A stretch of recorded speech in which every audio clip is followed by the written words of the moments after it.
everyone. I'm Andy Wilson, and we're broadcasting live at the Shewmaker Center for Technology Investment.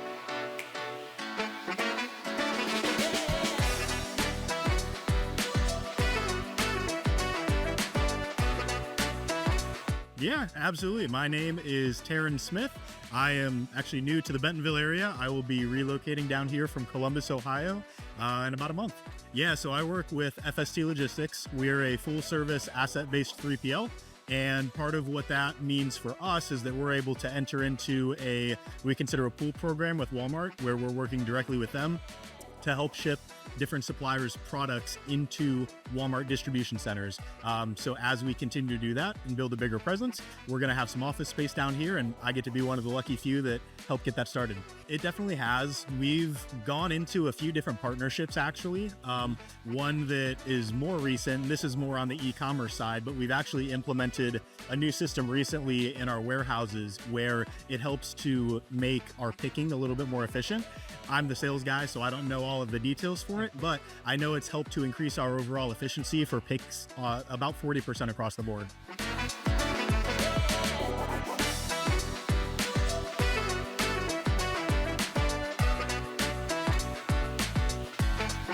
Yeah, so I am the Director of Retail and Supplier Education over the Certified Retail Analyst Program here at NWACC.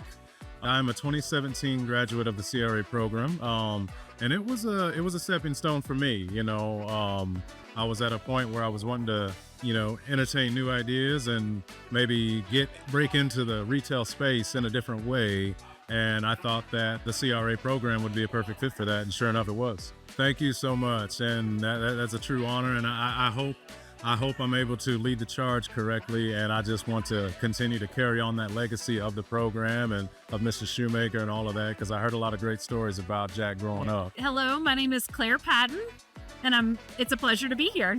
I was a school psychologist, so I made a huge career transition, all thanks to NWACC and the continuing education that I received through the Shewmaker Center. In my previous profession as a school psychologist, I worked with a lot of educational data and analytics, and made connections between data and problems that could be solved with students and within the school system.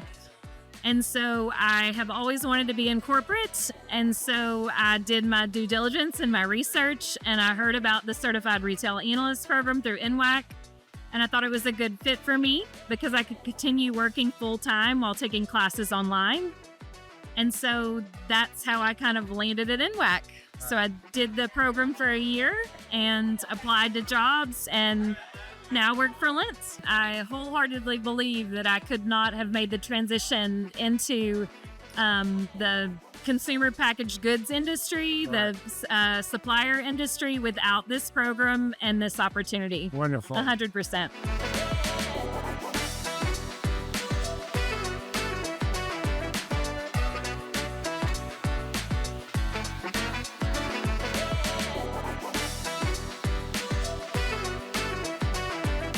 Larry Robertson, co-founder and CEO of Aeon Invent, and an owner of Double Dog Display.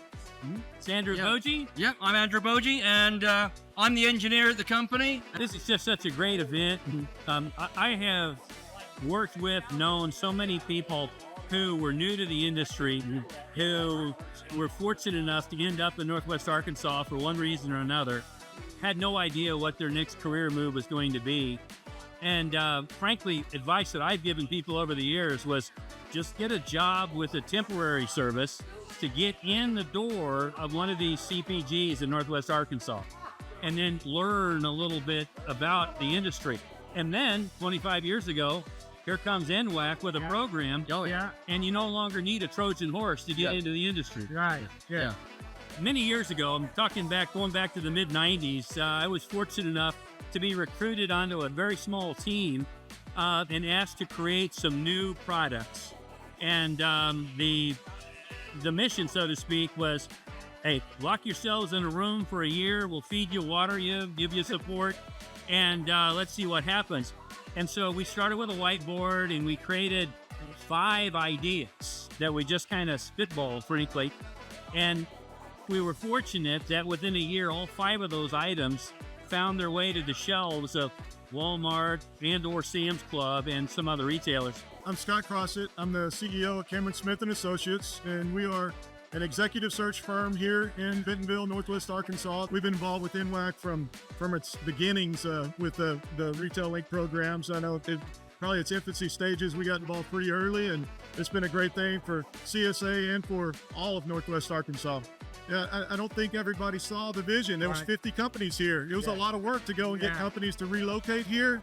And now you can go and you can look, and there's people everywhere that are already here that have those skills. Yeah. But I'd say as people look at software companies or whatever they are bringing in to support Walmart in this town, while it may seem like a risk, if you've got the vision and you put your faith behind it and go all out, there's a lot of opportunities to continue and new companies to be founded, just like there's so many leaders here that have done the same thing. So.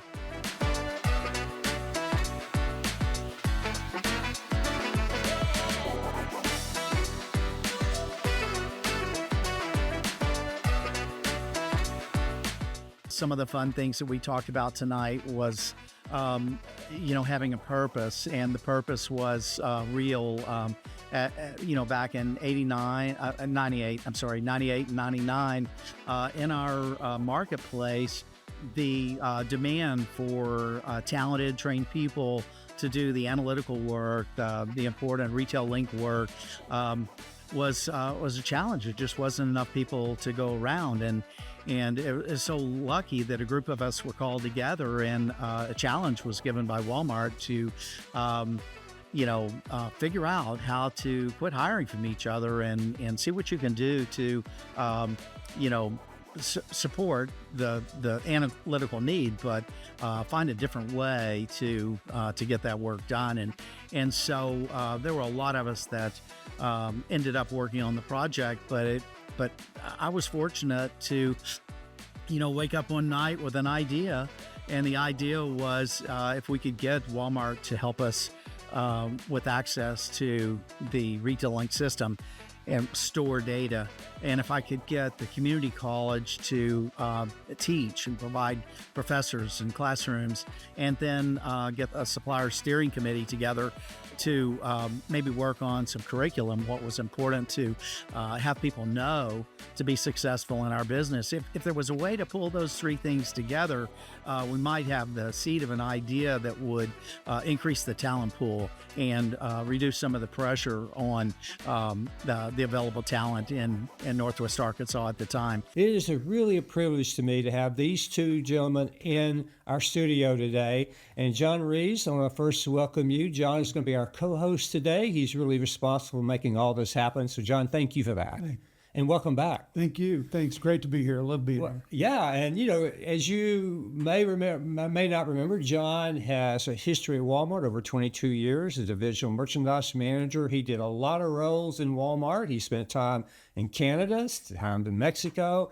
What else did you do at Walmart, John? I mean, you just had such a great career, and you're continuing to doing things as a consultant too, right? Well, actually, I started in the stores many years ago in Stillwater, Oklahoma.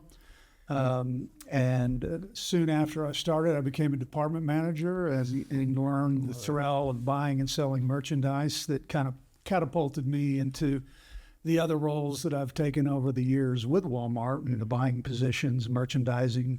Our guest today, Brett Dye, welcome. Good. Thanks for having me. Wow. He might not tell you, but my first day at Walmart back in July 95, 30 he years sat right across from me, and he was instrumental in my career at Walmart as well. Are you serious? Yeah. I didn't know that. Well, he was instrumental in my career because, he taught me so much about all this stuff in merchandising, menswear and all this stuff, and made me much better in the stores when I visited the stores. I gotta tell you, Andy, that was 30 years ago.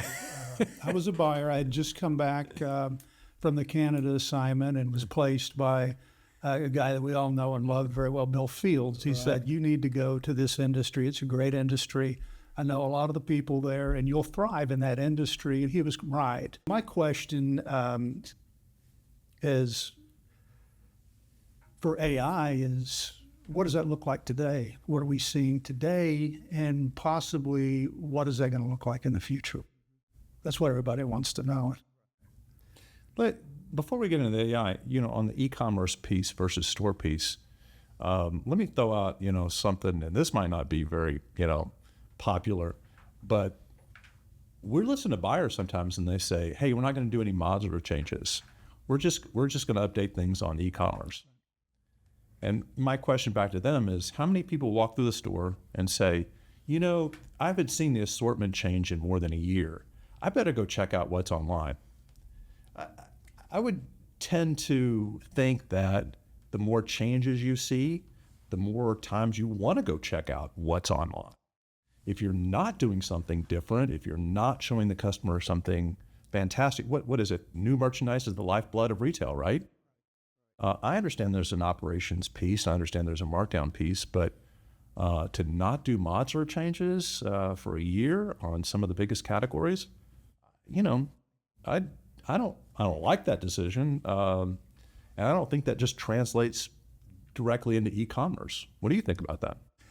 I agree. I don't think it translates directly into e-commerce. I do think that there's kind of a give and take with e-commerce because the volumes aren't there when you compare that to the volumes you'd get if you had a store item. At 3,500 stores, you can really get pricing to where you need it to be. Yeah, but 3% increase on in-store is better than a 50% increase on e-commerce. Right, and I know that because Walmart feels the position they're in with e-commerce, that they're putting a big focus on that. I don't disagree with the focus on that, but I'm kind of like you. I think that blocking and tackling and brick and mortar still matter, and I think there has to be a balance between that. I agree that newness in the store, because Walmart does enjoy traffic, that a lot of retailers would love to have.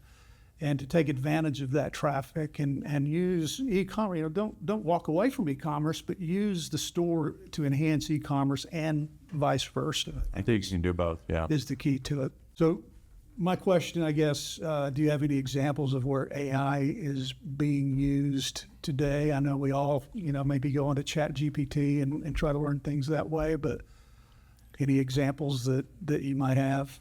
I'm a neophyte and I'm just scratching the surface. Scratching the surface. But AI is slowly making its way into my life. On the work side, I'm using it to write a lot of letters and to include content. Now, I won't just say, hey, write me a letter about this. I'll write up something and I say, what am I missing? And 9 times out of 10, oh, hey, Brett, you're missing boom, boom, boom. On the personal side, I've been incredibly, impressed with, hey, I want to make a decision on this. And AI comes back with, have you considered this? Have you done this? Have you done that? I asked for a process on how to get a deed back, and it was, oh, you're in Benton County, you do it this way. And there's 9 steps to do this, but it was all laid out for me. It wasn't just start here and then, go watch a YouTube video. Now, I printed those steps off. I handed it to my assistant, so we'll wait to see if that happens. Just teasing. But my point is, AI is coming in our personal life.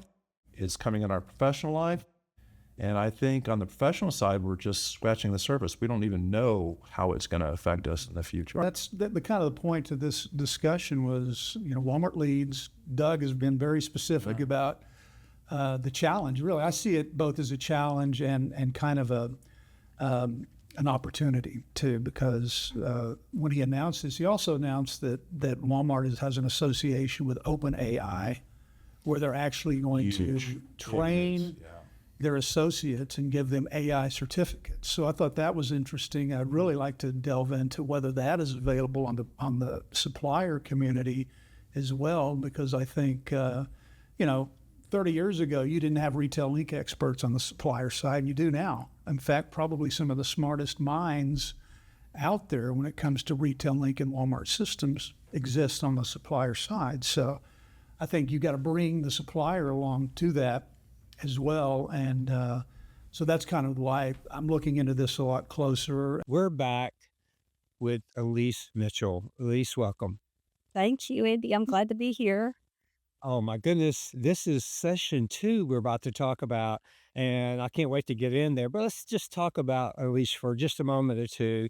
Elise is she's such an experienced CEO and entrepreneur. She's a leadership strategist, and she's a former founder and chairman of Mitchell, which we will talk about her company that she sold back a few years ago. We'll talk about her wonderful company. She is also the best-selling author and book of Leading Through the Turn. And you're going to hear more about Leading Through the Yeah, Turn today. we'll I talk tell about you, that.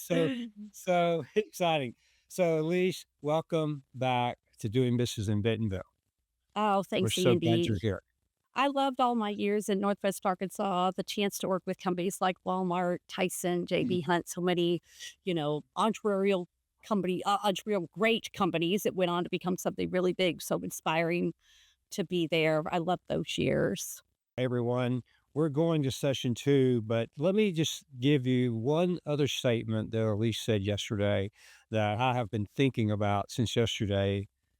Because when she finished the 3 principles that she just reviewed, she said on principle 3, okay, now it's time to help others, your team, others, envision a new future reality.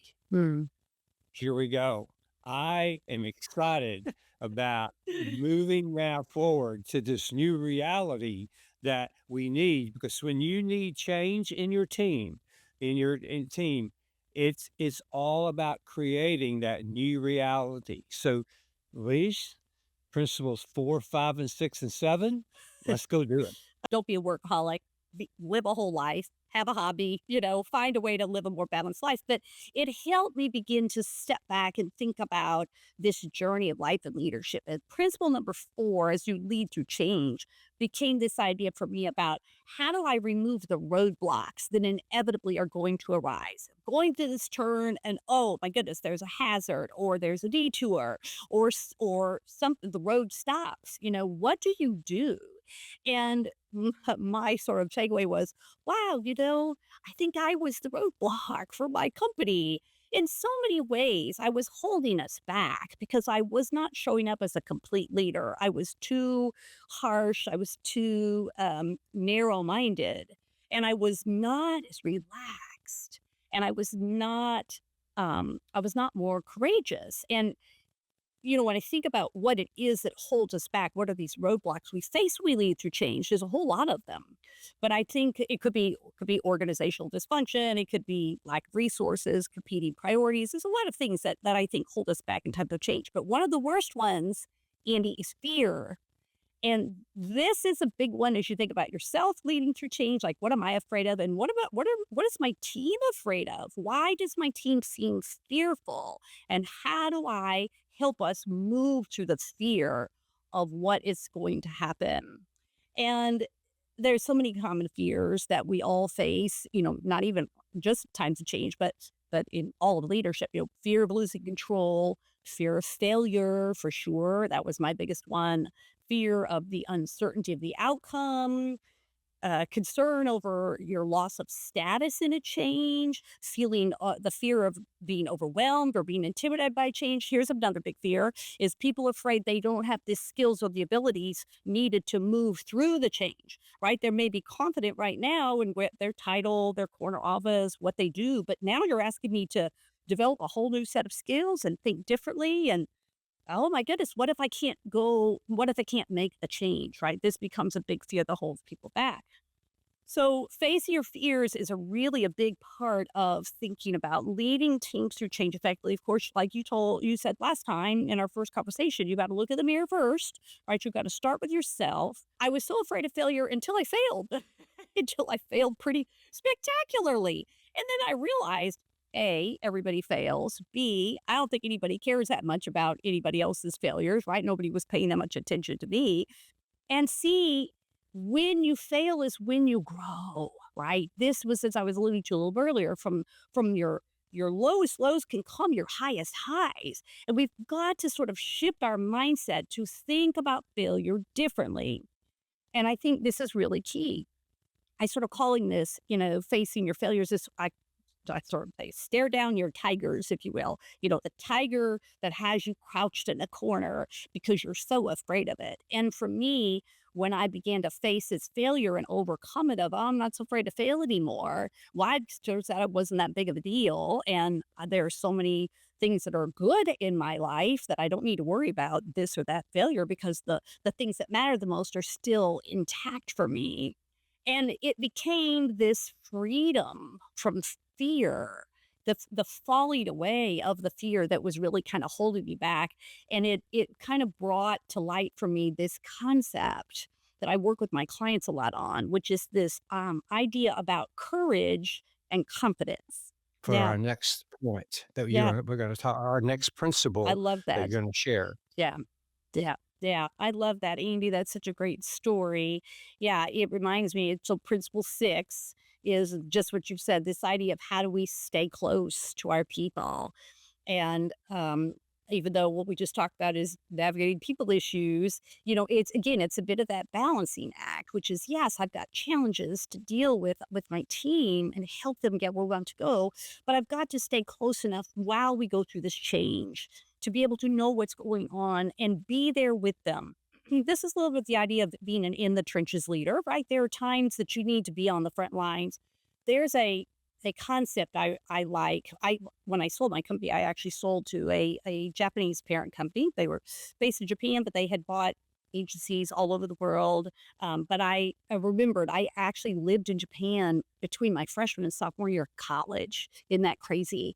I made just enough money to get a plane ticket over there, and I worked in a language school and then came back in time for my sophomore year in college, but learned so much about Japan. Never thought I would actually sell it to a Japanese parent company, but there were some core concepts from Japanese companies that I think are really relevant here. One of them is the concept, the phrase called Genchi Genbutsu. I don't know if you've heard that or other people have heard of that, but it came from Toyota back in the day when they were becoming renowned worldwide for their production philosophies. But the phrase Genchi Genbutsu means go and see for yourself. Go and see. And the idea is they would send engineers down to the factory floor. They would say, stand and watch the production line and figure out what's not working.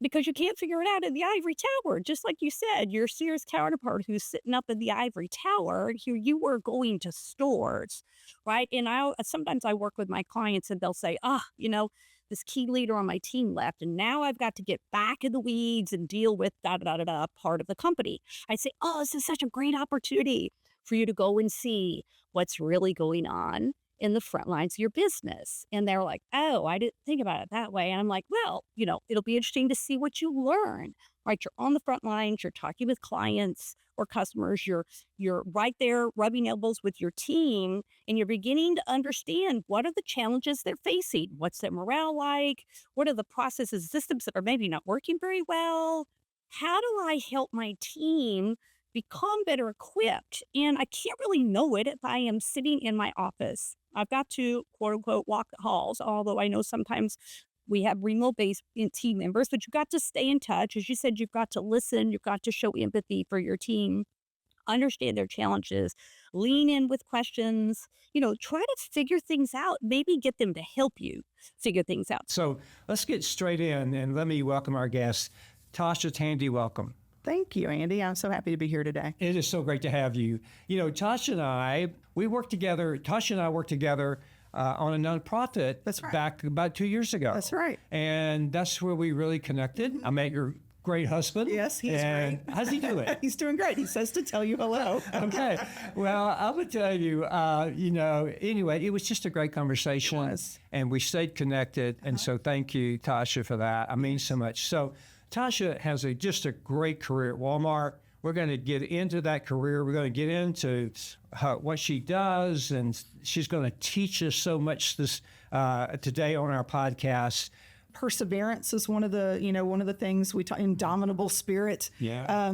There's a level of commitment that you sign up for. If you want to be a black belt, you don't show up and you just get a black belt. Like you have to earn it, and you have to test along the way and pass thresholds. And so there's a level of commitment. There's times you want to quit because it's hard, or the skills you need to go build are not inherently skills that you're good at. And so you've got to build that skills. You've got to live through failure points. You've got to live through the failure points so you can get to the other side. It takes time. Yeah. And then once you get to black belt, it's not the final thing you do. Like, okay, well, I'm a first degree black belt, but now I want to be a second degree black belt or a third degree black belt or a master of the skill that I'm in. And all of that comes with, increasing levels of expectation, pushing yourself past points that you didn't think you're capable of. All things that I've experienced in my career at Walmart.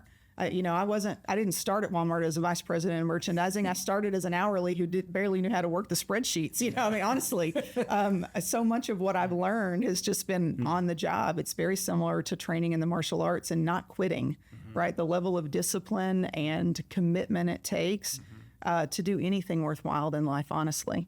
So you took all of that, and now you applied it to the business side. Yes. And the leadership side with a team. Side. That's right. The way we build trust is through showing up consistently on prices that they can trust, on products that they want, in the way they want to shop.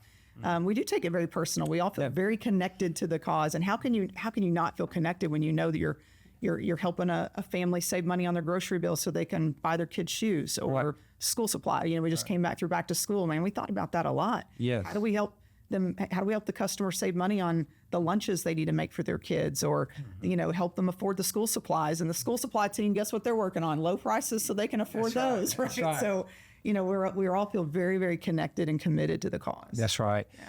Well, I tell you, we could share so many stories today, and most of my guests know that I spent 25 years plus at Walmart, and I grew up there, and I won't go there, but I will tell you, I love the culture where it is today. It's continuing to be even better when I was there.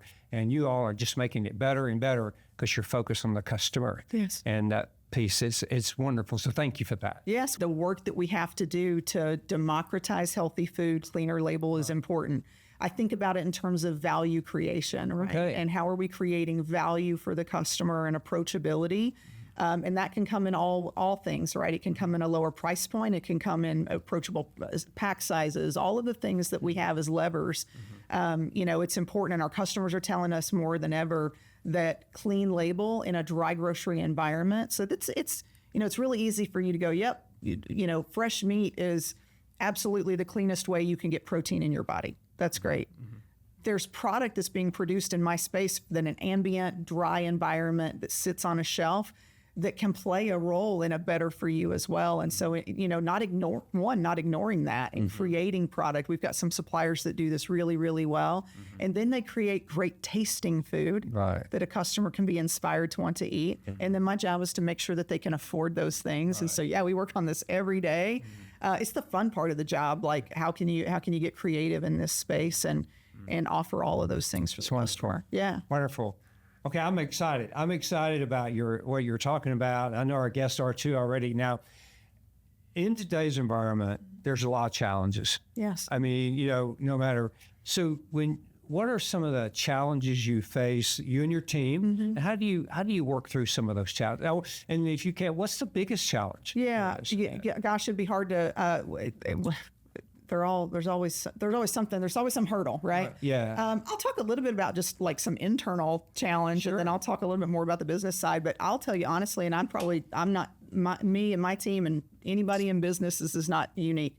Time management is so important in what we do. Honestly, there's always a laundry list of things that we can work on, and never enough hours in the day to do all the things. And so I talk to my team about this, and I tell anybody who asks me about time management, I'm a big fan of a 2x2 grid, right? And like working on the things that are really important, that add value.